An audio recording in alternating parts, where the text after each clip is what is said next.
Right, so let's look at experiment 3's practical lecture and what you need to do in your assessment for this. So the assessment for experiment 3 is of course a full report. So all aspects of report writing is what you need to cover. You're going to write a full report, so that includes a title, abstract, introduction, a method section, results, discussion, and references. So unlike experiment 1, your results and discussion sections are separate here. So we'll just go over what that then specifically entails that needs to be in those sections separately.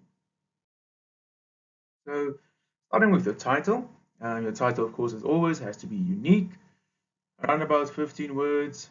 Try to keep it to less. It has to be unique. It cannot be copied just directly from the practical guide. And yeah, it should give the main ideas of what is going on in the experiment. So what did you study? Did you look at complexes? Did you look at conductivity? Did you look perhaps at the properties? What kind of properties did you look at?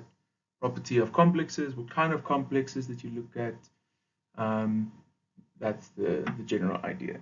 That's the question you're asking. So what question did you ask? And then generally you can give it a name. So use that as your title. Then the abstract. So your abstract, as you should now know, is a summary of your entire report. So as your report is written, so you write the entire report and then you write the abstract. So you summarize what you've found. So you typically have 2 to 3 paragraphs. And if someone reads the abstract, they need to know exactly what's going on in the rest of the report. And the abstract should which should start with your aim, your hypothesis, your background to the experiment and why it's important. Cover what the main methods that you used to explore these aims, the results that you obtained, what were the successes, what were your shortcomings, and how do you suggest that people in future improve on this experiment that you've done. And that would in general then cover anything basically or anything and everything that anyone would like to know about your report. And of course, if they're interested, then they'll use the abstract and then they'll read further. So that's what your abstract needs to cover. It's a summary. So that's why it's 2 to 3 paragraphs, but it actually covers every aspect of the full report as well.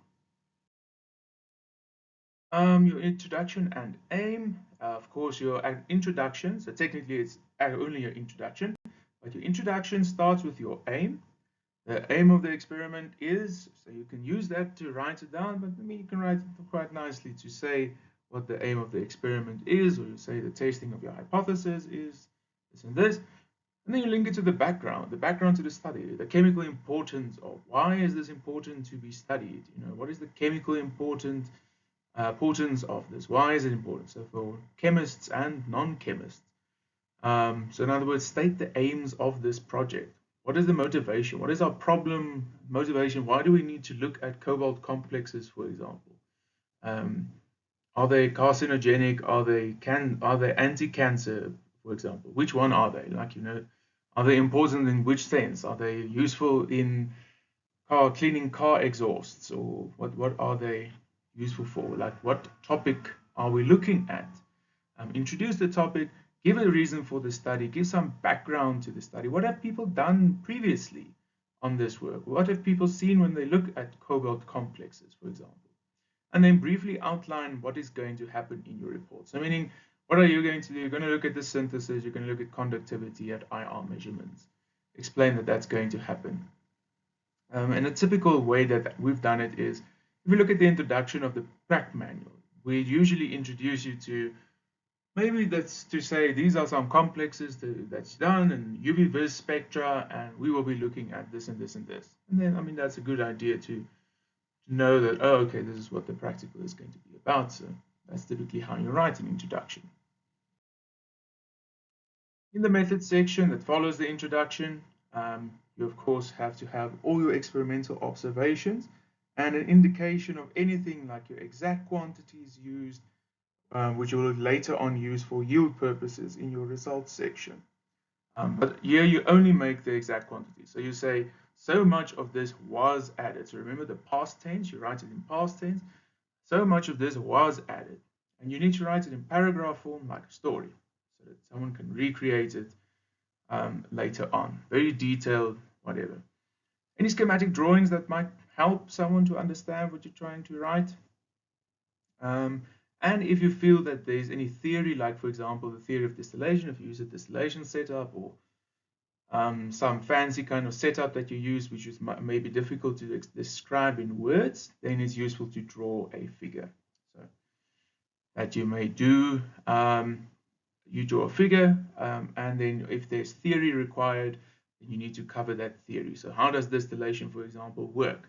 Don't just mention you use distillation, also shortly describe how does the theory of distillation work.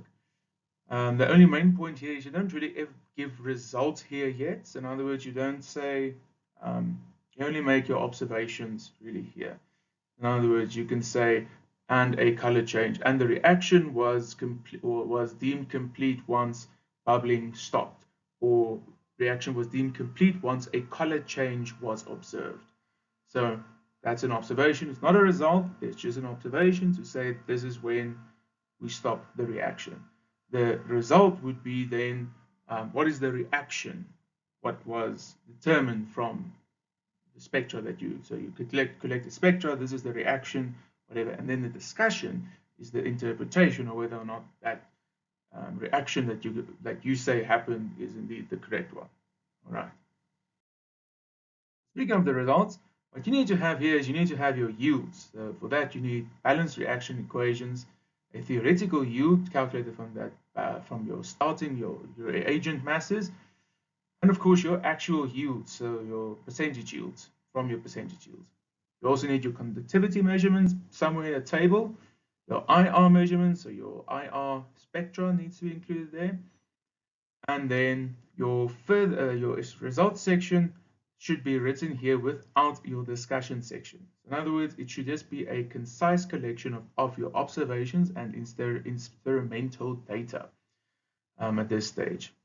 And it should, since it has all the figures and tables, it must be well captioned, headed, or numbered. In other words, figures below the figure, tables above the table. So table 1.1, then a table, figure, and then below the figure, figure 1.1. And it has a nice caption that says table 1.1 conductivity measurement results. And you have your conductivity measurements, for example. All right. Your discussion and essentially your conclusions is the main point, and that is you need to discuss each and every result that you've linked in, you've placed in your results section. Now you need to discuss. So starting with your yields, do you have high yield, low yield? Why do you see that? Could you possibly improve? So you know what happened in the lab, so you can discuss that. And if everything went well in the lab, is there perhaps a chemical reason why something is not going well? In other words, can you think of something that you could improve in that sense? Perhaps you didn't think of that. Your IR characterizations. In other words, IR we use to prove that we made a specific compound. So you need to cross-reference this IR with your physical observations. In other words, your color and color changes from one product to another product. Also with your conductivity. And so in other words, how many ions you expect to relate with. So how well does your conductivity data match? And then match that with your IR. So you cross-reference those three things to know whether or not you've actually made your compounds. And then of course, your IR peaks can be discussed and compared with other literature sources, which you use Reaxys for. So there you go to Reaxys, and you can find actually all these data and compared with literature sources. So say, what has been found in literature, does that correspond with what we found, or what I found in my synthetic endeavors? So does it compare, or does it not? Maybe why? Do I have a reason? Do I know that I have, for example, spit in my flask, and so that's why something happened? Can you explain it? So that's what you do here. Doing on with the idea, specifically on the conductivity discussion. So you need to look whether or not the expected number of ions, or your expected number of ions first must be counted.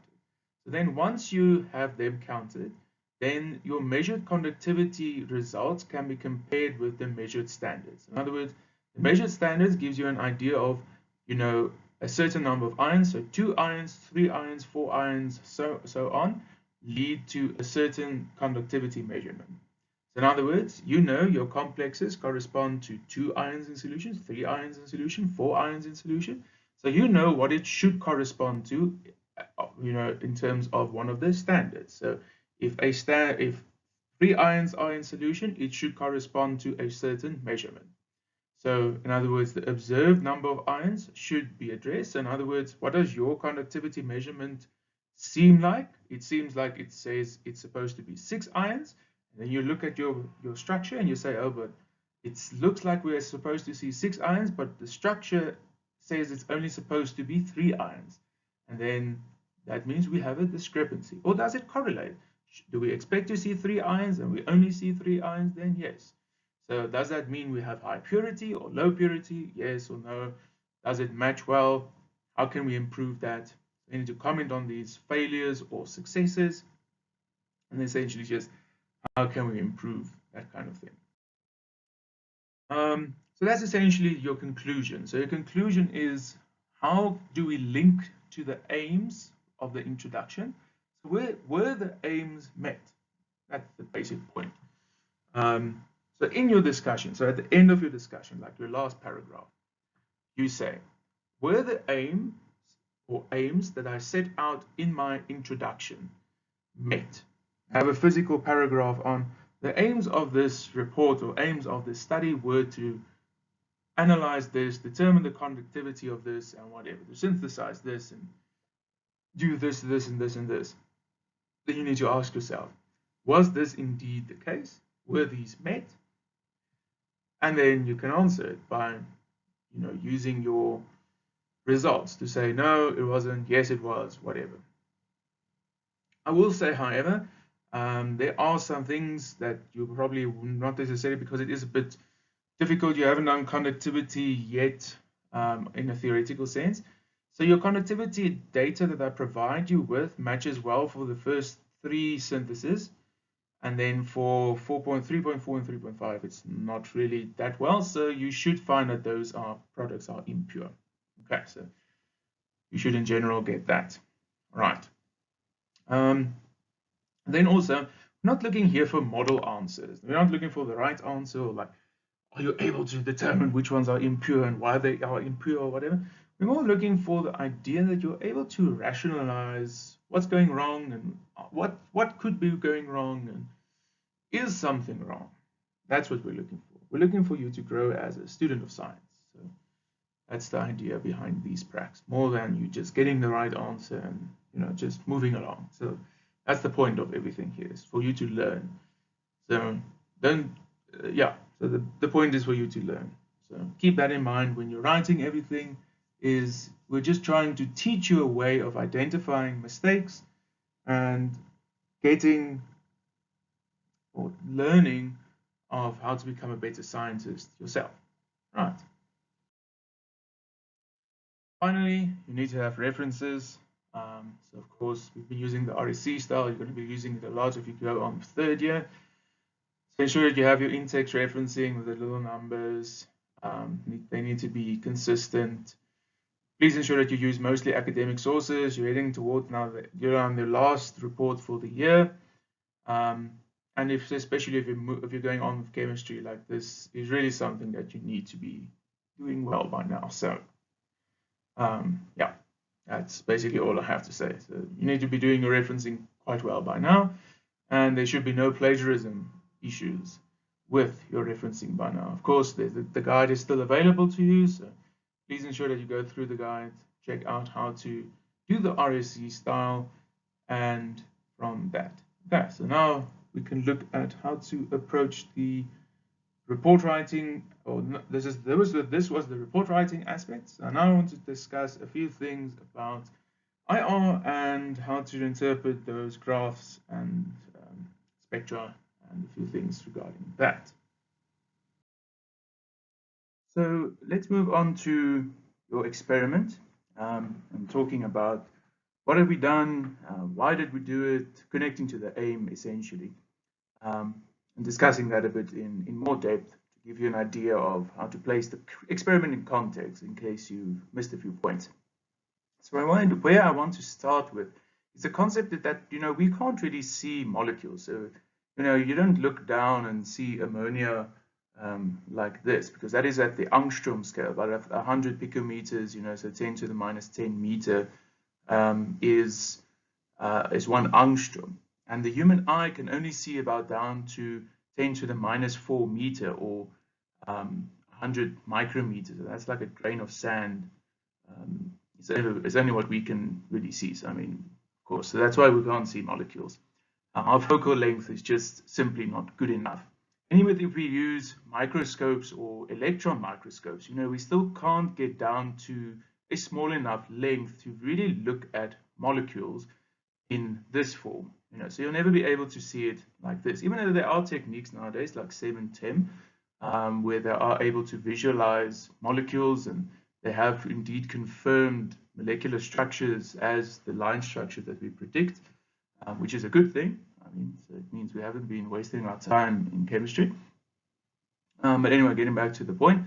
So we need other techniques. And what are those techniques? We use spectroscopic techniques like IR, like UV vis, to give us a spectrum, and where we analyze those spectra and make conclusions based on those spectra to give us information regarding the molecules. Right, so that's why we use spectra. So a spectra is our way of seeing a molecule, even because we can't physically see it with our eyes, or using some sort of focal instrument to look at it physically. Okay. So why are we speaking about all of these things? Now, in the practical guide, you'll remember this table is in the introduction, and we looked at Werner and Jorgensen's opposing theories for the same structures, right? Because today we laugh and we think to ourselves, okay, well, I mean, we know the structures, Werner's structures, the structures that he predicted are the correct ones. But that is of course because we have a lot of techniques, we have a lot of modern techniques that can assist us with this. But during the times when they studied these structures, it wasn't really that clear whether or not the chlorine was located in the inner sphere. Was it part as a counter ion? Was it perhaps even in Jorgensen's case, was it part of the ammonia structures? Sort of like sugars is kind of what he looked at. And I mean, these are predictions. That is exactly what science is. You predict something, and then you test it against the hypothesis and see if it holds water. You try to prove yourself correct, but sometimes if you're incorrect, that's also okay. And even in modern days chemistry isn't a set science yet. We still don't understand things like bonding, which seems so simple because in first year, I mean, you were taught bonding, and in this course you were taught Lewis structures and whatever, but bonding is really a big debate. There's still a big debate regarding what is really a chemical bond, how does a chemical bond look, what do we call bonding, what are different kinds of bonding. So yeah, okay, but let me get back to the post-practical lecture. So Werner was the first to predict things like octahedral structures, right? So in other words, what you've been studying here in 285. Whereas Jorgensen predicted some sort of a linear structure that he tried to rationalize and prove. And the way that this was proved and how we can prove it, firstly is of course using the IR, but what they technically had is, okay, so firstly, two wildly opposing structures, but they had a difference in the number of molecule or ions in the molecule. So in other words, this one has different ions. These are neutral structures. So I hope you've noticed that. So these Jorgensen structures do not contain charges, whereas the Werner structures all contain a charge, and that's why you have counter ions. And in this case, there's no counter ions, so you see the number of ions is 0, 1, 2, 3.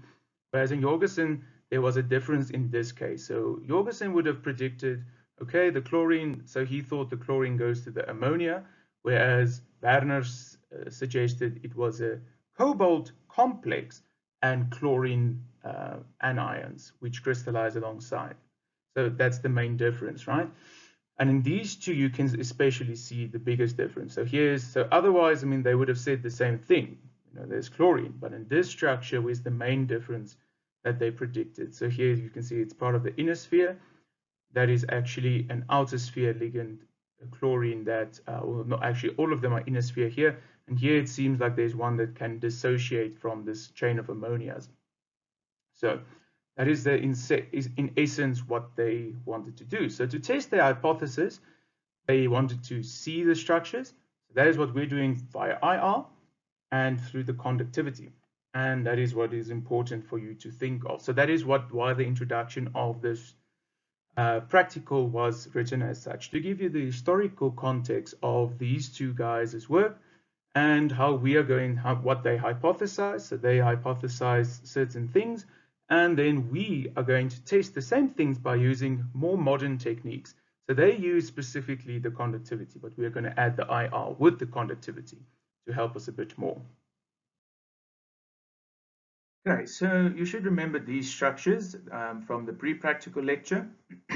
And we've already assumed that they will be octahedral, so that's how we drew them. But so how do we actually know that these are the structure? So that's a question that we, in fact, need to answer. And we do that by using the IR and the conductivity measurement. So firstly, the conductivity measurements will give us an indication about these charges, right? So the different ions, or the total number of ions, will give us different conductivity.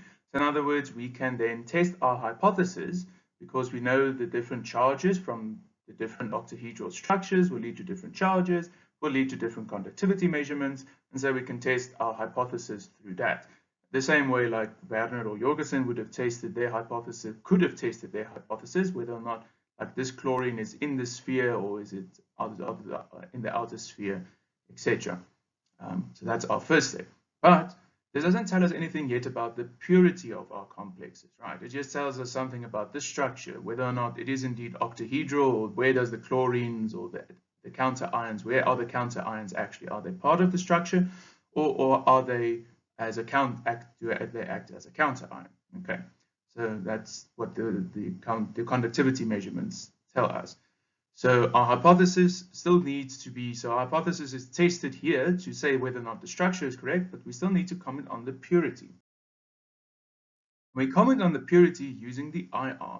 So we can see whether or not the IR is pure. So if the IR were clean, if the IR spectra of these are clean, then we know we can technically trust the conductivity measurements and say, yes, conductivity measurements is of the pure compounds, in other words, and does it match what we expect or what we hypothesize is the structure? Yes, indeed. So who was right? Well, today we know, which one was right, because I mean we do know octahedral structures are the structures that form, and we have a variety of techniques that are actually much better than IR to confirm this. But the one that you're using is IR. And if it's not, then you can comment on the purity of your product. Right. So technically, it's actually the other way around. So technically, first you use IR, say whether or not the compound is pure, and then you test the conductivity measurements, and you know whether or not you can trust the conductivity. But you still have to do the conductivity and the IR for all of them because that's part of the practical. Okay. Anyway, so I hope this makes sense. So you're hypothesizing that these are the structures, and then you're testing whether or not they are actually the structures through the conductivity, and you're testing the purity through the IR. Okay, so you synthesize them, you characterize them, you theorize or hypothesize a structure for them, and then you confirm it through the techniques. Right, okay. Okay, so let's move on to using the IR for characterization. So I'll do a few examples, and I'll also speak now how to compare these complexes to one another. So like I said, we're going to do comparative analysis. I feel like a broken record saying we're going to do comparative analysis. And we take two spectra and we compare them directly, looking for differences. We're not going to try and analyze each and every peak, right? So how I would like to start is by looking at these complexes first. So we see here we have a hexaamine, then we have a pentaamine monochloro, and then we have a tetraamine dichloro complex. In other words, these ones are really nicely comparable. So every time we just substitute one more chlorine or one more amine for a chlorine or for a chlorido ligand, And in other words, these all should be quite comparable. So they see what the effect on the amine stretch and bends are, what are the effects of the chlorine, does the cobalt chlorine stretch appear in the spectrum, that kind of thing. And of course, you can directly compare their conductivity measurements as well, because there's a clear change in their charges. Right. Then the second comparison that, or the second set of comparisons that you can do is with these ones. So here you can see you have the same number of amine ligands down here. So every time you have a tetraamine or 4 amines, but you have here 2 chlorido Here you have the carbonato ligand, so bidentate ligand, and there you have the 2 nitrido ligands on either side of the cobalt. So here you see there's chlorine, here you have oxygen with those. So those two are very nicely directly comparable to see what the differences is between 2 chlorines and 2 of these ligands. This one is slightly different, but of course, remember, it's going to have that carbonyl peak, which is going to be ultimately different from those other ones. Just like this one will have a NO peak, which will be ultimately different from all the other ones. Right, so comparative analysis. Good way to look at it. So this way down, that way down. And then you use that carbonyl peak and use that nitro peak to compare to overall to one another. Right. And then all of them have amines. So you can comment on the intensity of the amine bends and stretches. Remember when we looked at the theoretical spectra. Okay, so we're going to look at some examples now of just what I typically want you to do. Remember, I don't want you to analyze every peak. So you analyze a few, just the broad ideas. You identify them, you discuss them, and summarize them nicely in a table to explain what you're trying to say, or in paragraph form, and we go from there. Okay, so as an example, let's look at some of the complexes. I'm going to try and help you or give you hints how to look at the IR spectra. So let's take, for example, our hexaamine cobaltate, and then the one with the 2 chloro groups, because we should see the biggest difference in NH3 stretches between these two, right? Because there's most number of NH3s are replaced. So of course, in between these two spectra, you can place the one that's mono, the only one substituted chlorine group. And in fact, what I would advise you is go take a Word document and put all the IR spectra underneath one another and comparatively look, as I tried to do here, at the exact wave numbers of each of them. So in other words, where do we see changes? Where do we see differences between the spectra? Okay, so how to do that? So let's say firstly, the biggest one we can see here, well, not the biggest one, but one of the two biggest is here is a little double hump. And here this double hump is basically gone. You can still imagine that it's still there it is, but you initially only basically see that hump. So we would say that, okay, that has something to do with the change from NH3s. So 2 NH3s have been replaced by chlorine ligands.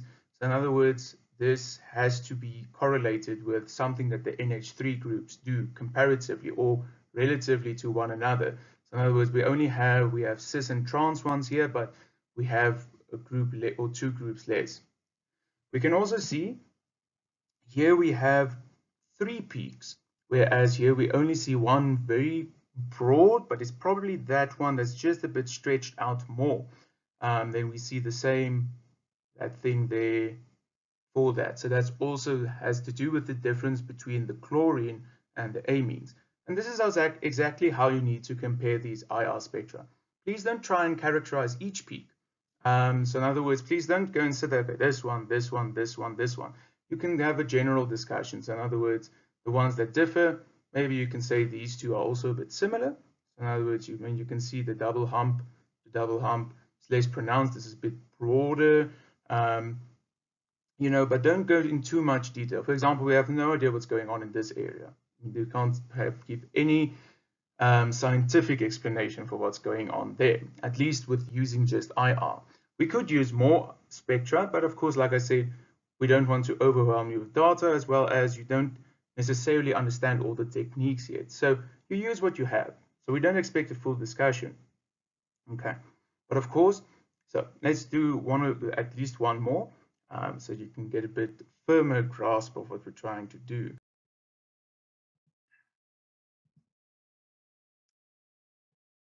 Okay, so let's say, for example, so now we have our chlorine one, or our dichlorine one. We're going to compare it to our carbonato ligand. So in other words, remember down the series that we had on the previous, or a slide or two ago, to compare these two. And I want to highlight 3 regions for this. So the first one here is that we would have expected a very strong carbonyl. So carbonyl is C double bond O, stretch around about between 1,600 and 1,800 wave numbers per centimeters, you understand? And it's actually quite interesting that we kind of see it. So you can imagine that there's a double hump there. So there's a hump, but it's not really that present on top here. Or actually it is already starting to form here, but less so. And one might argue that it is because we used this complex to synthesize this complex, right? Remember, we had the 4 complexes, or the 3 complexes synthesized from this one, and the hexaamine one was on its own. So in other words, this might indicate that there's some contaminant between these 2 structures. So some of this reagent is unreacted and it's still crystallized alongside our product here. That's why this hump didn't completely disappear. So there you can see there it is still. You would have expected it to be there and then very sharp peak down there if it were pure, because there's also a difference between these 2 peaks. In a similar fashion, you can see here's a very small peak present here, but it's much more pronounced the moment you go on top here. So that also gives a good indication that at least something else has formed here. Like this is a completely different structure from what this is, even though there are certain aspects, some of it together. And again, similarly here on the top here we can see it's a broad one hump, and here there's a second hump starting to form for the IR. So this is exactly how I want you to analyze the IR, just very generally. Please don't try and go into details. Remember which structures you use to synthesize which materials, and compare those directly, compare the ones we can do directly. Try to identify different peaks. For example, you see this peak is still present, this peak is still present. In other words, what is that probably from? It's probably from your amine groups, right? Because if it's there and there, then it means that your amine groups are responsible for those things, because those are the only ones that are present in both structures. Also, you don't necessarily need to give the structures exact, or the peaks exact wave numbers. You can say in the region of 3,000 to 3,500, or in the region of 1,500 to 1,800 we see. Okay, because some of them aren't marked. For example, the second peak here, you don't know what it is. So you can just take a general discussion. I don't expect a full characterization. So in other words, you don't have to analyze, like I said, every peak. You don't have to give answers to all the questions. You can point out certain aspects. In other words, little things that you see, like we did here with the red circles or the red ovals. Highlight those changes, those differences. Try to explain it. If you can't, even just acknowledging the fact that there is a difference is good enough for me, because I know you're not that skilled yet. So that's perfect. At least if you can acknowledge or find the differences, then it means you're already 95% there, because all you need now is a bit of theory to understand a few things better. Just a final note on the report writing. So I say the practical guide is a very good example actually of what a truncated report almost is, or things that you can use for a report. So like, for example, the background, how the background is written is, you can use that as an indication of how to write your introduction and your background, your aim. Also, how figures and tables are presented. You can use that as inspiration for how you can present figures and tables. I mean, I've been giving you the same information for the past how many months, and you can use that. I mean, you have a perfect example of how I would like you to have things. So, copy the style or the ideas that I have, and then you'll get good marks. Also, there are references provided for you on ClickUp. So, so additionally to your own research, please use the references. And then, like I say, you can use the practical guide for inspiration for these kinds of things, but of course without plagiarizing. Keyword, without plagiarizing. And then in the feedback section, so you'll notice that this is a bit different to any of the other practicals that you've had or the experiments you've had. There's a feedback section, and that is really only what it is. It is feedback. So I want some feedback to let you know what have worked, what hasn't worked, things that you want to think that can be improved.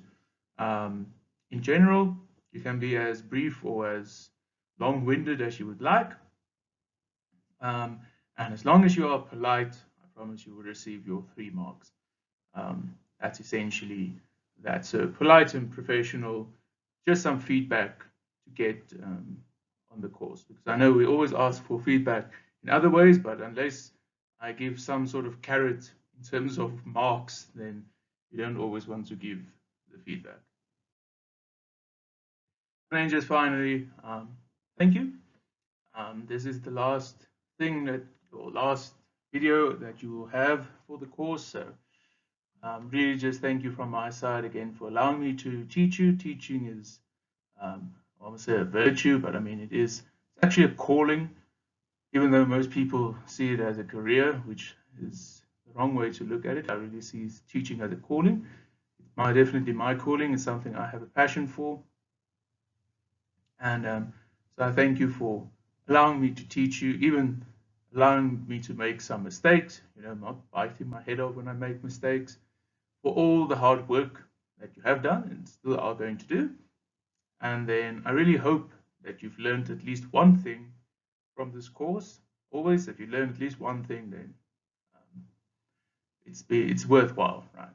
Have one life-changing experience, have learned one thing, right? And then we will, since this is your final report, we will be generous-ish. Yeah, of course. So there's some more information provided in the practical guide on how the writing is going to work and the submission on it will work. You can follow that, but this final slide is just a thank you from me. Okay, thank you and good luck.